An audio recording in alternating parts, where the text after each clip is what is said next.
So as you all know that हम fundamental of mathematical statistics की series cover कर रहे हैं। उस सीरीज़ में हमने अपना चैप्टर 2 स्टार्ट करा है जो था कि हमारा डिस्क्रिप्टिव मेज़र। डिस्क्रिप्टिव मेज़र में सबसे पहला मेज़र था हमारा मेज़र ऑफ सेंटर टेंडेंसी, जिसकी हमने 5 मेजर्स थे टोटल। 5 में से हमने 4 डिस्कस कर लिए, which is mean, median, mode and geometric mean. आज हम करेंगे हार्मोनिक मीन। ठीक है, अब हार्मोनिक मीन क्या बोलते हैं? देखो, harmonic mean of a number of observations none of which is zero. सबसे पहले कि हार्मोनिक मीन में जो नंबर ऑफ ऑब्जर्वेशंस होंगी उसमें से कोई भी आपकी सिंगल ऑब्जर्वेशन भी जीरो नहीं होनी चाहिए। Is the reciprocal of the arithmetic mean of the reciprocal of the given values. देखो, पहले किसका रेसिप्रोकल? अर्थमेटिक मीन का reciprocal of the reciprocal of the given values. जो अर्थमेटिक मीन में हम गिवन वैल्यूज लेते हैं उनके भी रेसिप्रोकल का रेसिप्रोकल आएगा। ठीक है, दस harmonic mean of n observation x i goes to 1 to n is given by, देखो h is equal to 1 upon, पहले आपका अर्थमेटिक मीन क्या होता है? 1 upon n summation i goes to 1 to n x i होता था ना सिर्फ, बट उसने बोला गिवन वैल्यूज का भी रेसिप्रोकल, तो मतलब एक्स आई की जगह 1 अपॉन एक्स आई आ जाएगा। रेसिप्रोकल समझते ना उल्टा, जैसे एक्स आई है, सॉरी एक्स आई है तो उसका रेसिप्रोकल आ जाएगा 1 अपॉन एक्स आई। ठीक है, तो वैसे ही पहले गिवन वैल्यूज का रेसिप्रोकल, फिर अर्थमेटिक मीन ये पूरा है, इसका भी रेसिप्रोकल। वो किसकी डेफिनेशन बनती है? आपकी हार्मोनिक मीन की। क्लियर? लेकिन वैसे ही सिंपल, ये सिंपल हार्मोनिक मीन है। अब इसी की केस में हमारे पास फ्रिक्वेंसी वाला केस भी आएगा। In case of frequency distribution f i, sorry x i f i goes to 1 to n। देखो, फ्रिक्वेंसी के केस में क्या होगा? कुछ नहीं करना है, बस फ्रिक्वेंसी से मल्टीप्लाई कर देना है, जैसे एज सच हम सब में करते आए हैं। तो क्या बन जाएगा formula? h is equal to 1 upon. अब फ्रिक्वेंसी के केस में जब स्मॉल n होता है वो कैपिटल n में कन्वर्ट हो जाता है, क्योंकि अब हम स्मॉल n नहीं लेते, कैपिटल n लेते हैं, फ्रिक्वेंसी का सम लेते हैं। 1 upon capital N summation i goes to 1 to n into f i की मल्टीप्लाई कर देंगे 1 अपॉन एक्स आई के साथ। ठीक है, और आपका n क्या रहेगा यहाँ पे? Summation i goes to 1 to n f i, frequencies का सम। ठीक है, ये क्लियर? ये सिंपल वाला हार्मोनिक मीन, ये फ्रिक्वेंसी डिस्ट्रीब्यूशन के केस में आपको ये फॉर्मूले याद रखने हैं। बोलते हैं कि if x1 x2 so on to xn are n observation with weights w1 w2 so on to wn। अब वेट का केस भी आया एक में कि अलग अलग वेट अगर उनको असाइन कर दिए जाए तो उस केस में हम हार्मोनिक मीन कैसे निकालेंगे? Sorry, if x1 x2 so on to xn are the n observation with weights w1 w2 so on to wn respectively, their weighted harmonic mean. उस केस में वेटेड हार्मोनिक मीन कैसे निकालेंगे? h is equal to summation ऑफwi upon, कुछ नहीं करना, बस wait से मल्टीप्लाई कर देना है, न्यूमिनेटर में भी और डिनोमिनेटर में भी, समीशन ऑफwi upon summation of wi into 1 upon x i. Clear? बस ये आपका हार्मोनिक मीन है। हार्मोनिक मीन के मेरिट और डिमेरिट्स देखेंगे। क्या बोलते हैं इसके मेरिट्स और डिमेरिट्स? बोलते हैं harmonic mean is rigidly defined based upon all the observation and is suitable for further mathematical treatment के लिए। ठीक है, सारी ऑब्जर्वेशंस पे बेस्ड होता है और हम फर्दर मतलब इसको यूज कर सकते हैं अपना। Like geometric mean it is not affected much by the fluctuation of sampling. हाँ, जैसे ज्योमेट्रिक मीन हमारा फ्लक्चुएशन ऑफ सैम्पलिंग से बहुत ज़्यादा इफेक्ट होता था, ये नहीं होता। And it gives the greater importance to small items and is useful only when the small items have given to a greater weightage. ठीक है, ज़्यादा इंपॉर्टेंस देता है ये स्मॉल आइटम्स को एंड इज यूजफुल होता है when small items have given to the, जब उनको हम ज़्यादा वेट देते हैं।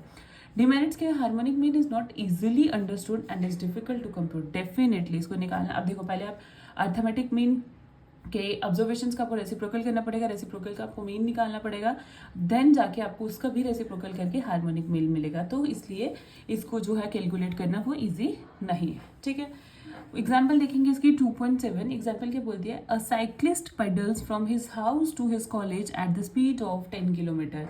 क्या बोल रहा है कि एक साइक्लिस्ट जो है वो मतलब एक कोई स्टूडेंट होगा, वो साइकिल से एक डिस्टेंस कवर कर रहा है अपने हाउस से टू हिज कॉलेज, कितनी स्पीड पे? At the speed of 10 kilometre per hour. ठीक है, and back from college to his house आ रहा है एट 15 किलोमीटर पर आवर। ठीक है, फाइंड द एवरेज स्पीड। हमें उसकी एवरेज स्पीड फाइंड करनी है। देखो कैसे करेंगे? Let the distance from the house to the college be x. अब हमें डिस्टेंस नहीं पता कि उसके घर से वहाँ तक का कितना डिस्टेंस है, हमने वो एक्स मान लिया। In going from house to college the distance is covered in x by 10 hours. उसने क्या बोला कि जब वो हाउस से कॉलेज जा रहा है डिस्टेंस कितने में कवर हो रहा है, मतलब डिस्टेंस कितने में कवर हो रहा है? 10 किलोमीटर पर आवर। तो मतलब 1 घंटे में वो 10 किलोमीटर कवर कर रहा है। तो हमने ले लिया डिस्टेंस अपॉन टाइम, मतलब इतने में कवर कर रहा है ना, 1 घंटे का कितना डिस्टेंस है? 10, तो ले लिया आवर में, पर आवर में ले रहा है। While in coming back from college to house, जब वो कॉलेज से हाउस के लिए आ रहा है, द डिस्टेंस इज कवर्ड इन, कितना बोला था उसने? 15 किलोमीटर, तो एक्स बाय 15 आवर्स आ जाएगा। Thus a total distance of 2x kilometre is covered इन. अब जब उसने 2x किलोमीटर कर दिया ना, तो आने जाने का दोनों को हमने मल्टीप्लाई कर दिया, तो वो कितने में कवर्ड होगा? x/10 प्लस x/15 हार. बट हमने किसकी वैल्यू निकाली है? हमने डिस्टेंस मतलब पहले डिस्टेंस निकलेगा फिर उससे स्पीड होगी कैलकुलेट. फिर बोलते हैं हेंस द एवरेज स्पीड का फॉर्मूला आपको पता है, डिस्टेंस अपॉन टाइम टेकन. तो total distance travel upon time taken. Total distance कितना? जाना और आना, that is 2x upon time कितना लिया उसने? x/10 plus 10 5/15. अब हम इसको सॉल्व करेंगे which is equal to 12 kilometre per hour हमारी स्पीड निकल के आ जाएगी. ठीक है. सो इन दिस केस हमने क्या पढ़ा? सो इन दिस केस देखो, जब इसको आप सॉल्व करोगे ना कि जो x की वैल्यू आपकी यहाँ पे खत्म हो जाएगी. सो ये मत सोचना कि x की वैल्यू हमने यहाँ पे क्या ली.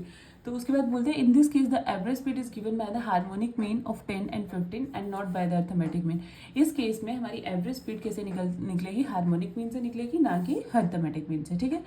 फिर बोलते हैं कि रिमार्क्स को रीड करना इंपॉर्टेंट है. रीड कर लेते हैं. बोलते हैं if equal distances are covered per unit of time with speed equal to the.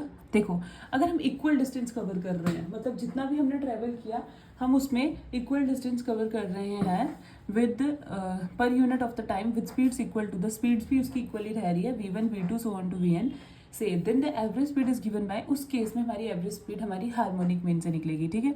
तो एवरेज स्पीड किसके इक्वल आ जाएगी? 1/1/n. देखो, ये आ गई आपकी speed 1/v1 plus 1/v2 so on to 1/vn. इसको ऐसे लिख सकते हैं n अपॉन, ये n ऊपर चला जाएगा, n upon submission of 1/vi. ठीक है. सेकंड क्या बोलता है? Instead of fixed distance being travel with varying speed, let us suppose that the different distances. अब क्या ले लिया हमने? डिफरेंट डिस्टेंस, मतलब उसकी स्पीड जो है इंस्टेड ऑफ, मतलब फिक्स्ड डिस्टेंस नहीं है और फिक्स्ड उसकी स्पीड नहीं है, मतलब उसका हमने डिस्टेंस भी वो ले लिया जो फिक्स नहीं है और उसकी जो स्पीड है वो भी वेरी कर रही है, मतलब चेंज कर रही है. Let us now suppose that different distances से, मतलब डिस्टेंसेस ले लिए s1 s2 so on to are travel with the different speed से v1 v2.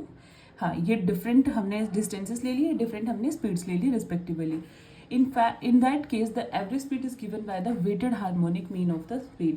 इस केस में हमारे पास weighted harmonic speed mean of the speed जो है कैसे निकलेगा? तो weight being the corresponding distance travel, that is average speed कैसे निकलेगी आपकी? सारे डिफरेंट डिस्टेंसेस ले लिए, given distances upon speed, distance upon speed, तो which is equal to submission of weight. इनको अलग अलग डिफरेंट वेट असाइन कर दिया ना, तो वेट का फॉर्मूला हमारा क्या था? Submission of WI upon submission of WI into 1/xi. तो वही करा है. डिफरेंट वेट हो तो उसके इसमें वेटेड वाला फॉर्मूला यूज करना है, ये आपको पता होना चाहिए, क्वेश्चन पढ़ के आइडिया लगना चाहिए. ठीक है. थर्ड केस क्या बोलता है? The harmonic mean like arithmetic mean is also use in averaging of ratio like price per unit.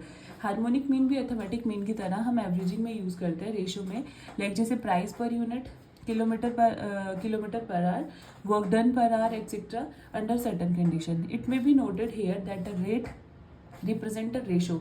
हम यहाँ देख सकते हैं कि रेट क्या रिप्रेजेंट करता है? हमारी रेशो को.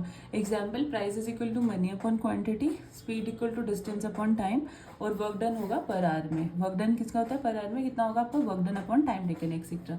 तो the average of the rate defined by the ratio P/Q is given by, वो आपको किससे मिलेगा? अर्थमेटिक मीन से. ठीक है.